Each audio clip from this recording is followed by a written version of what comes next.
Okay, welcome to my channel. My name is Arjun S. Pawar.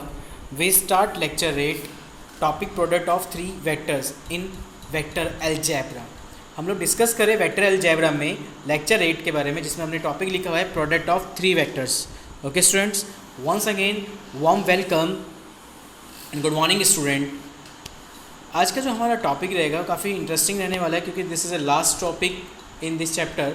Okay, जिसका हम chapter का name है topic का नेम है product of three vectors. Okay, देखिए अब हम लोग डिस्कस करेंगे प्रोडक्ट ऑफ थ्री वेक्टर्स के बारे में. इसकी नीड क्यों पड़ी अब आप लोगों को. देखिए दरअसल पॉइंट क्या था, जब हमने दो वेक्टर के बारे में डिस्कस किया था, इसमें एक वेक्टर और एक अनदर वेक्टर, दो वेक्टर थे, आपस में क्या थे, एक दूसरे के बिटवीन हम एंगल गेट कर रहे थे. तो इन दो वेक्टर के बिटवीन हमने क्या प्रोडक्ट यूज़ की थी, डॉट प्रोडक्ट यूज़ की थी. ओके, फिर हमने क्या किया कि दो वेक्टर्स थे इस टाइप के हमारे पास, जो स्क्रू लॉ को राइट हैंडेड स्क्रू लॉ को फॉल्ट कर रहे थे, जिसमें हमारे पास क्या था, जिसकी डायरेक्शन क्या थी, ये ए वेक्टर था आपके पास, ये बी वेक्टर था. तो ए से बी वेक्टर की तरफ डायरेक्शन थी इसकी स्क्रू लॉ के अकॉर्डिंग. और इन दोनों वेक्टर पे कॉमन क्या है, एक परपेंडिकुलर वेक्टर था आपके पास, जिसका आप कॉल करते थे एन कैप. ठीक है ना, जो एन कैप होता है ये इन दोनों वेक्टरों के क्रॉस प्रोडक्ट के क्या होता है, एक पैरेलल होता है. यानी N vector is parallel to इन दोनों वेक्टरों की क्या होता है, क्रॉस प्रोडक्ट के इक्वल होता है. ठीक है ना, क्लियर होगी बात, यानी इन दोनों के पैरेलल होता है. ओके, अब ये पॉइंट होने के बाद अब इसके माइंड में क्या क्लिक करा कि भाई आपको पता लग गया कि दो वेक्टरों की जो हम डॉट प्रोडक्ट करते थे, दो वेक्टर डॉट प्रोडक्ट होती थी तो स्केलर क्वांटिटी यूज़ होती थी. ओके, अब हम जब दो वेक्टरों की क्रॉस प्रोडक्ट करते थे तो आपको गेट होता फाइनल वेक्टर क्वांटिटी. अब माइंड में एकदम क्लिक करेगा, जब हम तीनों वेक्टरों की प्रोडक्ट्स करेंगे तो क्या गेट होने का, जब हम तीन वेक्टर की प्रोडक्ट करेंगे और तीन वेक्टरों की प्रोडक्ट को हम लिखते हैं A vector B vector C vector, इस तरह से डिफाइन किया था बिग ब्रैकेट करके. ठीक है ना, इस ब्रैकेट के अंदर रख देते हैं इसको हम लोग. तो A vector B vector C vector, यदि तीन वेक्टरों की जो हम डॉट प्रोडक्ट करेंगे प्रोडक्ट करेंगे तो क्या गेट होने वाली है, ये भी हमें एक स्केलर क्वांटिटी को डिफाइन करेगा. क्या डिफाइन करने वाला है, स्केलर क्वांटिटी. अब देखिए कैसे डिफाइन करेगा स्केलर क्वांटिटी. देखिए बच्चों, जो स्केलर ट्रिपल प्रोडक्ट होता है उसका जो फॉर्मूला होता है ए बी और सी वेक्टर का, आप उसको डिफाइन कर सकते हैं. ध्यान से समझना, ए वेक्टर डॉट आपके पास हो सकता है बी क्रॉस सी वेक्टर, ये आपके पास होता है फॉर्मूला. या तो आप इससे लिखिए, बस ये ध्यान रखो cyclic process A vector after B vector after C vector, ये आपके पास होता है आफ्टर ए वेक्टर. ठीक है ना, ये प्रोसेस चल रहता है, ए बी सी इस तरह से मूव करता रहता है. बस ये ध्यान रखना सीक्वेंस वाइज से वो मूव करेगा. मैंने यहाँ से ए वेक्टर बाहर निकाला तो अंदर क्या करेंगे कि A vector dot B cross सी. इसका मतलब क्या है, जो ए वेक्टर है इन बी और सी की क्या कर रहा है, इन दोनों के साथ डॉट करेगा.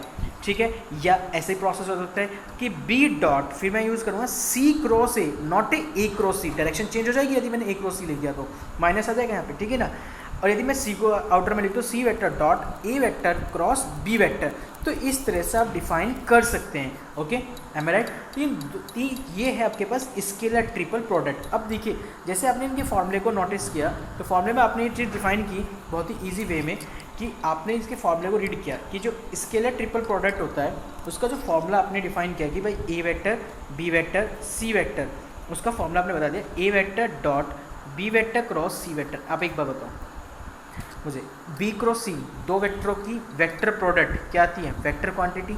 ये आ गया वेक्टर, ये भी क्या है वेक्टर. वेक्टर की वेक्टर के साथ डॉट प्रोडक्ट क्या गेट होने वाली है, स्केलर. अब समझ में आ गया. तो यानी इसलिए हम लोग इसे बोलते हैं स्केलर ट्रिपल प्रोडक्ट. ठीक होगी बातें. तो इसमें इसका नाम लिखा गया था स्केलर ट्रिपल प्रोडक्ट, या बोल सकते हैं प्रोडक्ट ऑफ थ्री वेक्टर्स. ध्यान रखेंगे आज के बाद जब भी हम थ्री वेक्टर्स की प्रोडक्ट करते हैं तो उनकी जो क्वांटिटी गेट होती है वो कैसे गेट होती है, स्केलर क्वांटिटी गेट होती है. ओके, अब चलते हैं नेक्स्ट पॉइंट की तरफ मूव करते हैं. ओके, तो ये था हमारे पास प्रोसेस. ओके, जो मैंने आपको फर्स्ट पॉइंट में डिफाइन किया है, पूरा प्रोसेस मैंने आपको बताया कि कैसे कैसे आया इसका. ठीक है, अब आती है थ्योरम्स, जो कि इंपॉर्टेंट है, geometrically interpretations. It's a very important point है कि हम इसके बारे में ये समझते हैं कि ऐसा हो क्यों रहा है, क्या प्रोसेस चल रहा है, कैसे कैसे ये बना हमारे पास फॉर्मूला. ठीक है ना, तो इसके बारे में वो डिस्कस कर रहे हैं हम लोगों से. देखिए ध्यान से समझेंगे इस फिगर को आप लोग, थोड़ा सा बेसिकली काफ़ी इंपॉर्टेंट फिगर है इसकी. ये देखिए थ्री डायमेंशन फिगर है इसके पास. उसने कहा कि भाई ये एक एक्सिस है, ये एक्सिस हो गया आपके पास, एक्स और वाई के अकॉर्डिंग हो गया. ये सबसे पहले आपने डिफाइन किया यहाँ पे. ठीक है ना, फिर इसके आपने इस तरह से डिफाइन कर दिया. ये पूरा प्रोसेस डिफाइन होने के बाद अब ध्यान से समझेंगे, आपने क्या कहा कि भाई ये ए हो गया पोजीशन, ये बी हो गया आपके पास, ये सी पॉइंट हो गया. ठीक है ना, आपने इनके पोजीशन वेक्टर दे दिए. ओरिजिन से पोजीशन वेक्टर ए का हो गया ए वेक्टर, ओरिजिन से बी का बी होगा बी वेक्टर, ओरिजिन से सी का हो गया सी वेक्टर. क्लियर हो गया यहाँ तक बातें. अभी बताओ ये इसका बेस हो गया. इसी से हमने क्या कर लिया, कंसिडर कर लिया ज्योमेट्रिकल इंटरप्रिटेशन करने के लिए हमने वॉल्यूम ऑफ पैरेलल पाइप, जो पैरेलल पाइपेड होता है वॉल्यूम ऑफ किसको ले रहे हैं हम, पैरेलल पाइप को। वॉल्यूम ऑफ पैरेलल पाइप क्या होता है, इस टाइप का कोई फिगर होगी, यानी क्यूबॉइड टाइप की फिगर होगी इस टाइप की, ठीक है ना, जिसे हम बोले volume of parallel pipe. Okay, whose quarter minus edges, quarter minus edges याद कीजिए, मैंने आपको क्या बताया था, क्वार्टर माइनस एजेस होता है जिनके टर्मिनल पॉइंट्स क्या होते हैं, सेम होते हैं, किसी पॉइंट के क्या होते हैं, टर्मिनल पॉइंट सेम होते हैं। तो उसने कहा क्वार्टर माइनस एजेस कौन कौन सी है, ए वेक्टर, बी वेक्टर और सी वेक्टर, सी वेक्टर, इन तीनों के जो पॉइंट्स है क्वार्टर माइनस, उनके टर्मिनल पॉइंट्स क्या हैं, सेम है तीनों के। देखिए ये टर्मिनल पॉइंट के तीनों पॉइंट्स क्या आ रहे हैं, सेम आ रहे हैं आपके पास, ठीक है ना। अब उसने कहा कि तीनों एजेस आपने डिफाइन कर दी, ए वेक्टर, बी वेक्टर और सी वेक्टर के। ओके, अब बच्चों एक मिनट बात समझिए, देखिए आपको क्या करना है, आप किसी के बिटवीन एंगल गेट कर सकते हैं, चॉइस आपके हाथ में, ठीक है। मैंने क्या किया, इस वेक्टर के बिटवीन, जो ये एक वेक्टर है आपके पास, एक वेक्टर ये है, इन दोनों वेक्टर के कॉमन एक परपेंडिकुलर वेक्टर ये रहा, जिसे आप यूनिट नॉर्मल वेक्टर कहते हैं। और ये यूनिट नॉर्मल वेक्टर किसके इक्वल दिखा है इसने यहाँ पर, इसने लिखा है को ए वेक्टर क्रॉस बी वेक्टर के, इसने क्या लिखा है यहाँ पे, A vector cross B vector के लिखा। और ये A vector cross B vector, A vector और बी वेक्टर दोनों पे कैसा आ रहा है, परपेंडिकुलर आ रहा है।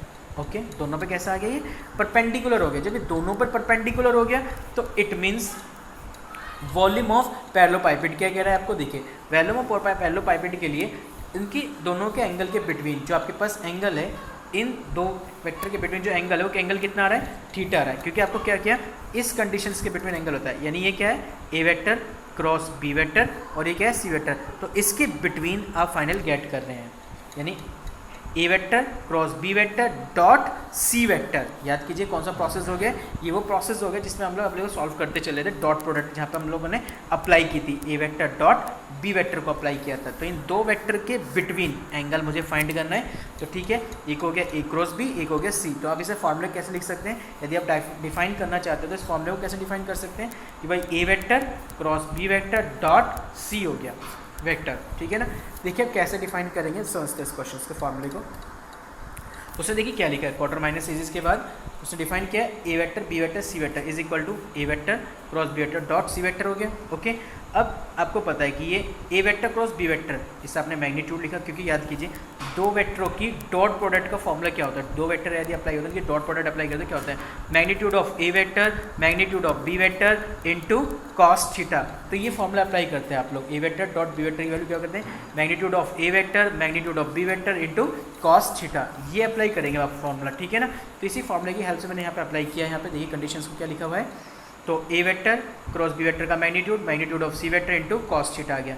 ए वेक्टर क्रॉस बी वेक्टर याद कीजिए क्या होता है, volume of parallelogram, area of parallelogram, volume area of parallelogram, area of parallelogram of किसका हो गया, ये रहा एक पैरेललोग्राम, ये वाला हिस्सा बन गया पैरेललोग्राम का, ठीक है ना। ये वाला जो पार्ट है ये इसके पैरेलल है ना, ठीक है ना, ये बन गया आपके पास, ये वाला पार्ट इसका एरिया आ गया आपके पास, ये फाइनली इस तरह का एरिया आ रहा है, इस टाइप का ये आपके पास है, ठीक है। तो एरिया ऑफ पैरेललोग्राम ये पॉइंट हो गया आपके पास, ठीक है ना। तो ये एरिया ऑफ पैरेललोग्राम गेट हो गया, आपको कितना गेट हो गया है, magnitude of A vector cross B vector, magnitude of C vector को आपने सी यूज़ किया इनटू कॉस थीटा, और सी कॉस थीटा आपने इसकी हेल्प ले ली यहाँ से यहाँ तक, जो ये बना हुआ है सी कॉस थीटा की वैल्यू आपने यहाँ से गेट किया, वो कितनी आएगी, वो ओ एल, कितनी गेट हो जाएगी आपको यहाँ से फाइनली इसकी वैल्यू ओ एल गेट हो जाएगी, ठीक है ना।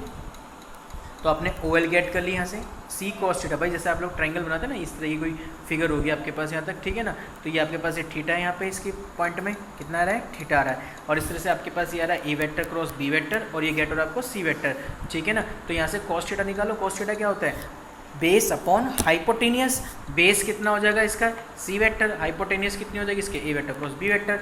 तो वहाँ से फाइनली इसने वैल्यू गेट कर लेना, जो भी इसकी वैल्यूज बैठेंगी according to angles, according to angles, angle के अकॉर्डिंग वर्क करेंगे, ध्यान रखना इस चीज़ का, किसके अकॉर्डिंग, एंगल के अकॉर्डिंग वर्क करेंगे आप लोग, ठीक है ना। तो चलते हैं यहाँ तो इसकी वैल्यू कितनी होगी, ओ एल गेट होगी, कितनी गेट होगी, ओ एल, ओ एल का मीनिंग क्या हो गया, ओ से एल तक, यानी this is a height get होगी, कितनी गेट होगी इसकी, हाइट गेट होगी। क्लियर होगी ना बातें यहाँ तक, डाउट तो नहीं यहाँ तक, ओके। तो जब आपने से ओ एल गेट कर लिया तो ओ एल गेट होगी, हाइट होगी इसकी, ठीक है। तो फाइनली आपके पास क्या है कि एरिया ऑफ पैरेललोग्राम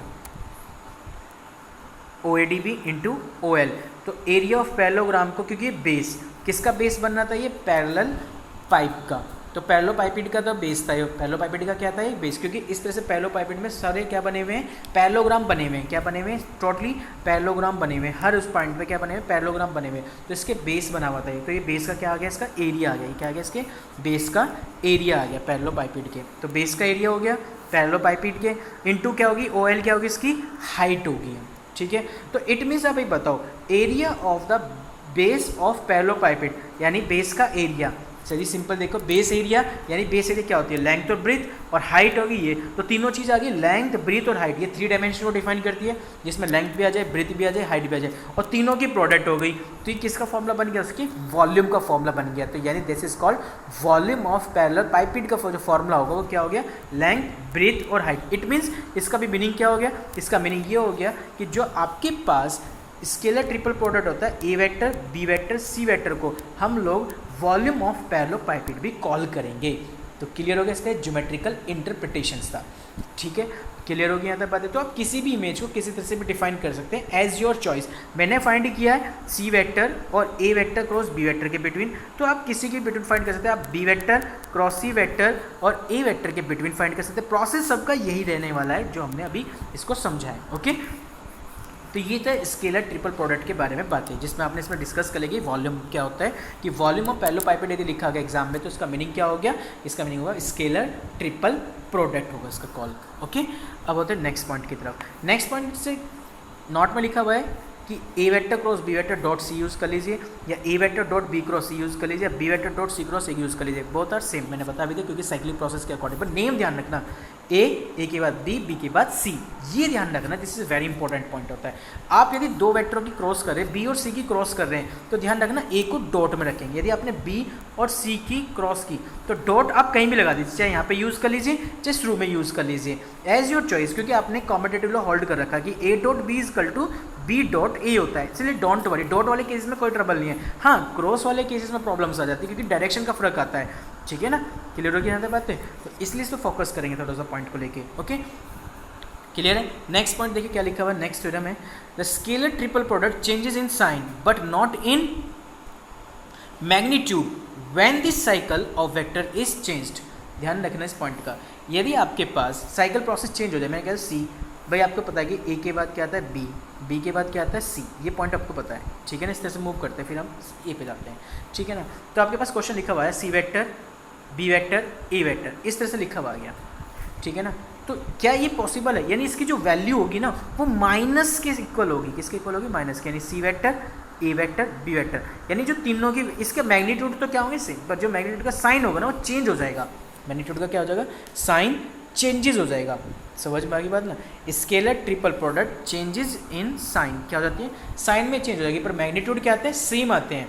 मैग्नीट्यूड तो सेम आएंगे, पर वे क्या होंगे, उनके जो साइन हो गए चेंज हो गए। यदि इसका आंसर 25 आता, ठीक है ना, तो अब उसका आंसर कितना आता, माइनस के 25, और जिससे माइनस माइनस लगने से क्या हो जाता है प्लस 25, तब इक्वल बैठेगा वो कॉन्सेप्ट में। ओके, तो इसलिए इसने उस बात को समझाया है कि यदि कोई चीज़ साइकिल में यूज़ हो रही है तो साइकिल में यूज़ कीजिए, यदि वो साइकिल में यूज़ नहीं हो रही है तो आप उसमें क्या करेंगे, साइकिल में प्रोसेस में कन्वर्ट करने के लिए उसका माइनस बाहर ले देना, बस वो साइकिल में कन्वर्ट हो जाए। यानी यदि आपके पास क्वेश्चन लिखा B vector, A vector, C vector, तो आप इसे डिफाइन कर सकते हो माइनस के इस टाइप से भी, ए vector, B vector, C vector, आप किसी तरह भी डिफाइन कर सकते हो। आप इसे इस तरह भी डिफाइन कर सकते हो, माइनस के C vector, A vector and B vector, as your choice. ठीक है ना, ये आपकी चॉइस है, आप किस तरह से लिखना चाह रहे हो उसको। ओके, तो फॉर्मूला भी आपको समझ में आ गया था, आप फॉर्मूला कैसे भी अप्लाई कर सकते हैं। भाई स्केलर ट्रिपल प्रोडक्ट का यदि आपको फॉर्मूला अप्लाई करना है तो आप कोई भी हेल्प ले सकते हैं, फॉर्मूले की किसी भी हेल्प से कर सकते हैं। भाई A vector cross B vector dot C vector, ये फॉर्मूला भी अप्लाई कर सकते हैं स्केलर ट्रिपल प्रोडक्ट का। ठीक है ना, A vector, B vector, C vector का, as your choice. Okay, clear हो गया था बातें। चलते हैं नेक्स्ट पॉइंट की तरफ। जो नेक्स्ट पॉइंट है हमारे पास वो क्या है, देखते हैं। नेक्स्ट पॉइंट जो हमारे पास है यहाँ पर उसको डिस्कस करते हैं, जो उसने लिखा हुआ है यहाँ पर। नेक्स्ट थ्योरम है हमारे पास, देखिए नेक्स्ट थ्योरम क्या कह रहा है कि the scalar triple product vanishes if, vanishes यानी फिनिश, जीरो, खत्म, if any two of its vector are equal. उसने कहा कि दो वेक्टर आपस में इक्वल हो जाए, यानी मैं suppose that A vector B vector को इक्वल कर, यदि दो वेक्टर आपस में इक्वल हो जाए तो कह रहा है कि जो स्केलर ट्रिपल प्रोडक्ट की वैल्यू होगी वो जीरो हो जाएगी। क्या हो जाएगी, स्केलर ट्रिपल प्रोडक्ट की वैल्यू जीरो कॉल होगी वो तभी कॉल होगी जब आपके पास दो वेक्टर क्या आ जाएंगे, सेम आ जाएंगे। It's a very important point, ठीक है ना। देखिए कैसे समझते हैं। आपके पास कोई scalar triple product A vector B vector C vector है। मैंने कहा कि भाई आपको कंसिडर कर लिया कि सपोज कंसिडर कर लिया ए वेक्टर बी वेक्टर के इक्वल है, तो देखो कैसे इक्वल आती है, समझना भाई बात को। तो ए वेक्टर मैंने कहा बी वेक्टर के इक्वल है, तो sorry B vector C vector, okay clear हो गया यहाँ तक बातें, बिग ब्रैकेट, ओके। अब देखिए बात समझिए, यहाँ पे क्या होने वाला है केसेस में, आपने बताया यहाँ पे कि भाई A vector B vector C vector में ए वेक्टर आपने इक्वल कर दिया किसके, बी वेक्टर के, तो आपके पास कंडीशन आ गई बी वेक्टर सी वेक्टर। देखिए बी वेक्टर को मैं बाहर यूज़ कर लूँगा, ठीक है ना। आप इस तरह यूज़ कर लूँ, B vector cross B vector dot कितनी हो जाएगी, सी वेक्टर। आपको होता है कि दो वेक्टरों की क्रॉस प्रोडक्ट जो सेल्फ क्रॉस प्रोडक्ट होती है उसकी वैल्यू कितनी होती है, 0। तो इसका पूरे का आंसर कितना गेट हो गया, 0। तो इसलिए उसने कहा कि यदि दो वेक्टर आपस में सेम हो जाए तो उसकी स्केलर ट्रिपल प्रोडक्ट की वैल्यू वैनिशेज होती है, इट मीन्स 0 गेट होती है। क्लियर हो गया यहाँ तक बातें, ओके। अब आते हैं सेम, यदि दो वेक्टर आपस में पैरेलल हो जाए, जो नेक्स्ट थ्योरम है उसमें ये पॉइंट इंडिकेट किया गया है, यदि ट्रिपल प्रोडक्ट में यदि दो वेक्टर्स आपस में कैसे हो जाए, पैरेलल हो जाए या कॉलीनियर हो जाए, पैरेलल या कॉलीनियर, तो तब भी क्या केस होगा, तब भी उसकी वैल्यू स्केलर ट्रिपल प्रोडक्ट की वैल्यू कितनी आएगी, 0 बनेगी, ओके। सपोज दैट आपने क्या लिखा कि भाई ए वेक्टर पैरेलल है किसके, बी वेक्टर के, तो ए वेक्टर इक्वल टू किसका होगा, लैम्डा ऑफ बी वेक्टर। तो आपके पास था A vector B vector C vector, तो आपने वेक्टर के प्लेस पे रख दिया लैम्डा बी वेक्टर। ध्यान रखना स्केलर ट्रिपल प्रोडक्ट में से कांस्टेंट क्वांटिटी आउटर आ सकती है, डोंट वरी, पूरे में से भी कॉमन ले सकते हो, ठीक है ना, इसमें कोई टेंशन वाली बात नहीं है कि नहीं लेते। तो आप ये पूरे में से भी कॉमन होती है, ठीक है ना। तो लैम्डा में से आपने वन टर्म्स में से कॉमन ले सकते हो, सेकंड से भी थर्ड से भी कॉमन ले सकते हो, ठीक है ना। तो मैंने लैम्डा कॉमन लेते कितना आ गया, बी वेक्टर सी वेक्टर आ गया, बी वेक्टर सी वेक्टर। तो देखो स्केलर ट्रिपल प्रोडक्ट में यदि दो वेक्टर सेम आ जाए, तो इससे प्रीवियस थ्योरम में हमने यही रीड किया था, यदि स्केलर ट्रिपल प्रोडक्ट में दो वेक्टर के फेस सेम हो जाते हैं तो उस सिचुएशन पे उस स्केलर ट्रिपल प्रोडक्ट की वैल्यू कितनी गेट होती है, हमें 0 गेट होती है, ओके, नो डाउट। अब देखिए नेक्स्ट थ्योरम की तरफ चलते हैं, नेक्स्ट मूव करते हैं। नेक्स्ट पॉइंट क्या है हमारे पास, देखिए scalar triple product in terms of components, ठीक है ना। कंपोनेंट्स के बारे में हम डिस्कस करेंगे कि कंपोनेंट्स में हमने क्या डिस्कस करना है, क्या पॉइंट्स हमारे कंपोनेंट्स के बारे में। देखिए ध्यान से समझना पाओ यहाँ पे बातें, scalar triple product in terms of component. याद कीजिए मैंने आपको बताया था A vector cross B vector को भी कंपोनेंट की फॉर्म में, इससे प्रीवियस लेक्चर में आई कैप जे कैप के कैप, यहाँ पे मैंने सबसे पहले ए वेक्टर के कॉफिशिएंट यूज़ किए थे जिसमें आई जे के कॉफिशिएंट आपने लिखे थे, फिर बी वेक्टर के पॉइंट लिखे थे जिसमें आई जे के कॉफिशिएंट यूज़ किए थे, फिर उसको आपने एक्सपेंड किया था, तो उसकी जो वैल्यू फाइंड हुई थी वो आई जे और के में फाइंड हुई थी, यानी in terms of vector form, vector quantity में फाइंड होगी थी ना। बट जब आप लोग स्केलर ट्रिपल प्रोडक्ट को सॉल्व करेंगे तो स्केलर ट्रिपल प्रोडक्ट में आई जे के यूज़ नहीं होगा, यानी क्या यूज़ होने वाला है, केवल उनके कॉफिशिएंटों की वैल्यू आई जे के की। तो A vector B vector C vector is equal to कितना गेट हो जाएगा, ध्यान से देखिए यहाँ पे A1 A2 A3 B1 B2 B3 C1 C2 C3, यानी ए वेक्टर क्या था, A1 A2 A3, B vector क्या था, B1 B2 B3, C vector क्या था, C1 C2 C3, ठीक है ना। उन सब की वैल्यू रख दीजिए सीक्वेंस वाइज, पहले ए वेक्टर की रखी जाएगी वैल्यू, फिर बी की, फिर सी की यूज़ होगी। क्लियर होगी अंदर बातें। उसको बाद एक्सपेंड कीजिए, एक्सपेंड करने का आपको प्रोसेस पता है, R1 के अकॉर्डिंग एक्सपेंड करेंगे। आप यदि A1 पे स्टैंड कर रहे हैं तो first row and first column को हाइड कर दीजिए, तो उसकी value downward positive upward negative कर दीजिए। फिर आप सेकंड पे पहुंच गए हैं, जैसे आप सेकंड पे आ जाएंगे तो फिर सेकंड पे कैसे करेंगे आप सोल्यूशन उसका, सेकंड वाले पॉइंट पे क्या करेंगे, first row second column hide downward positive upward negative, ठीक है ना। यदि आप इसी टाइप से थर्ड पे पहुँचेंगे तो थर्ड पे कैसे करेंगे, first row first column height first downward positive upward negative, multiply करके उसको क्या कर लेंगे आप लोग, कैलकुलेट कर लेंगे। समझ में आ गई बात है यहाँ तक, ओके। तो इस तरह से आपने इसे एक्सपेंड कर लिया, ओके। अब आते हैं नेक्स्ट पॉइंट को लेके, नेक्स्ट पॉइंट क्या करें, नेक्स्ट थ्योरम क्या है आपके पास, देखिए ध्यान से। नेक्स्ट थ्योरम उसने लिखी है यहाँ पे कि if for any three vectors A vector B vector C vector prove that A vector plus B vector plus C vector, C vector plus A vector is equal to vector twice of A vector B vector C vector. Okay बेटा, ये अब आपको proof करना है। बच्चों ये जो exercise है ना एनसीईआरटी की सप्लीमेंट्री में मिलेगी आपको, ये सप्लीमेंट्री का पार्ट है, ठीक है ना। कभी आप अपनी एक्सरसाइज में देखते हैं, एक्सरसाइज में केवल क्रॉस प्रोडक्ट तक उसने डिफाइन किया हुआ है केवल ओनली, ठीक है ना, जहाँ पे दो वेक्टरों की क्रॉस प्रोडक्ट को उसने डिफाइन किया हुआ है। बाकी जो ये वाला पोर्शन है वो एनसीईआरटी के सप्लीमेंट्री में आपको मिल जाएगा पीछे, ठीक है ना। वहाँ पे क्वेश्चन इस टाइप का कि स्केलर ट्रिपल प्रोडक्ट का ज्योमेट्रिकल इंटरप्रिटेशन उसने समझा रखा है वहाँ पे, और इसी क्वेश्चन भी उसने कुछ डिफाइन कर रखे हैं, ओके। चलते हैं क्वेश्चन की तरफ। तो ये हमें प्रूफ करना है, सिंपल सा पॉइंट है। हमने क्या किया, हमने स्केलर ट्रिपल प्रोडक्ट की कंडीशन का फॉर्मूला अप्लाई किया। जैसे आप इसका फॉर्मूला अप्लाई करेंगे, क्या करेंगे, इसको अपने आउटर में ले लिया और डॉट कर दी अंदर के दो वेक्टरों की, B vector plus C vector cross C vector plus A vector. कोई सा भी फॉर्मूला अप्लाई कीजिए, कैसे अप्लाई कीजिए, एज योर चॉइस।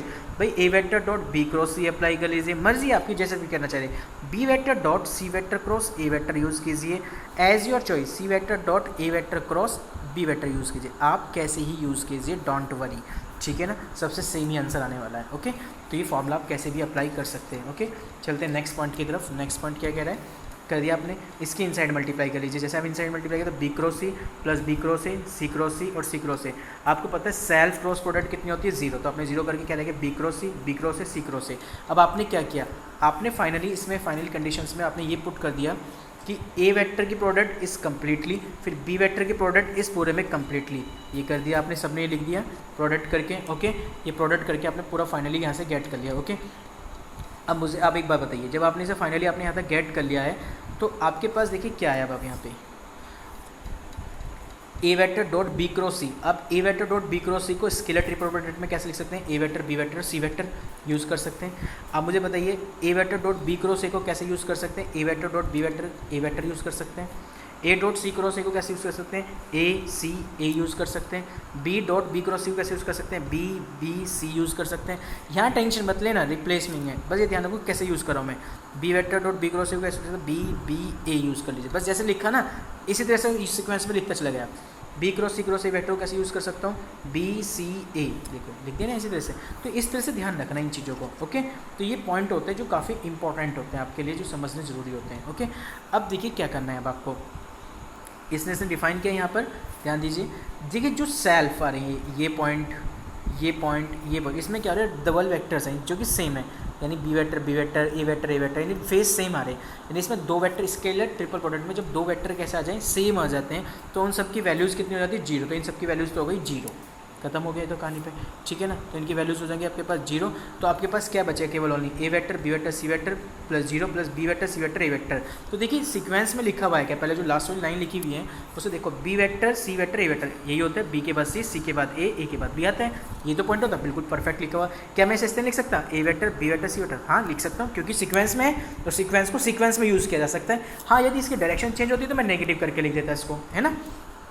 तो इसलिए आपने क्या लिखा, बी सी ए को क्या लिख दिया, A B C vector, A B C vector और A B C vector add हो गया, twice of A vector B vector and C vector finally get हो गया। तो ये था आपके पास प्रोसेस जिसमें हमने ये सीखा कि इस थ्योरम्स को कैसे हमें डील करना था, हमें क्या प्रूफ करना था, two A vector B vector and C vector के बारे में। ओके, चलते हैं नेक्स्ट पॉइंट की तरफ। जो नेक्स्ट हमारे पास पॉइंट होने वाला है उसे समझेंगे क्या है हमारे पास नेक्स्ट पॉइंट।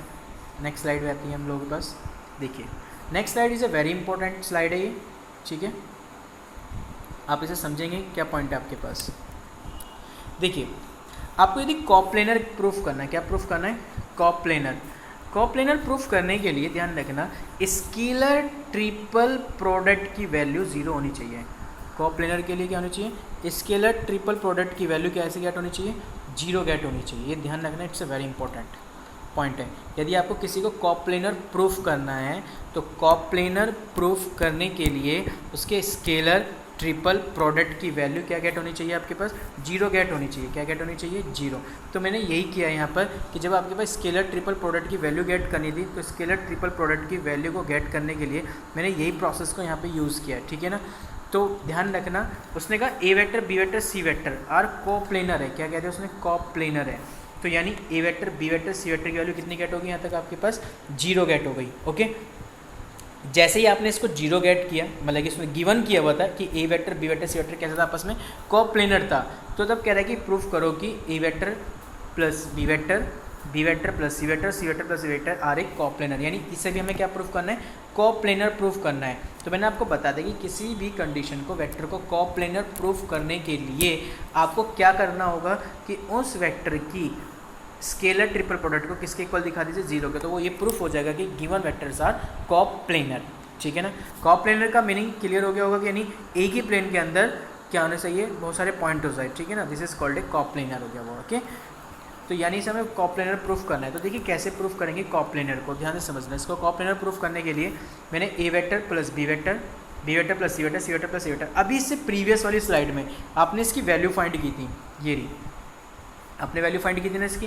कितनी आई थी इसकी वैल्यू, देखिए ध्यान से, ये तो क्वेश्चन था आपके पास, देखिए यहाँ पे इसकी वैल्यू आपने कितनी फाइंड की हुई, यहाँ पे देखिए A vector plus B vector plus C vector और C vector plus C vector की वैल्यू कितनी गेट हो रही है, 2 twice of A vector B vector C vector get होगी ना। तो मैंने डायरेक्ट पहले वहाँ पे इसका आंसर पहले ये सॉल्व करेंगे, टोटली जितना आपने यहाँ तक इसमें सॉल्व किया, पहले सारा process as it is solve करेंगे। सॉल्व करने के बाद फाइनली आपके पास ये वैल्यू मिल जाएगी आपको। जब आपके पास ये वैल्यू मिल जाएगी तो अब आपको करना क्या होगा उस क्वेश्चन में, जैसे आपको ये वैल्यू गेट हो गई, ठीक है ना, तो बस आपको बताया गया था, उसने जो गिवन किया था कि A vector B vector C vector is equal to क्या था, 0 वेक्टर था, क्योंकि स्केलर ट्रिपल प्रोडक्ट था, तो इसके प्लेस पे 0 पुट कर देना, कितना हो जाएगा 2 इंटू 0, तो कितना गेट हो गया 0।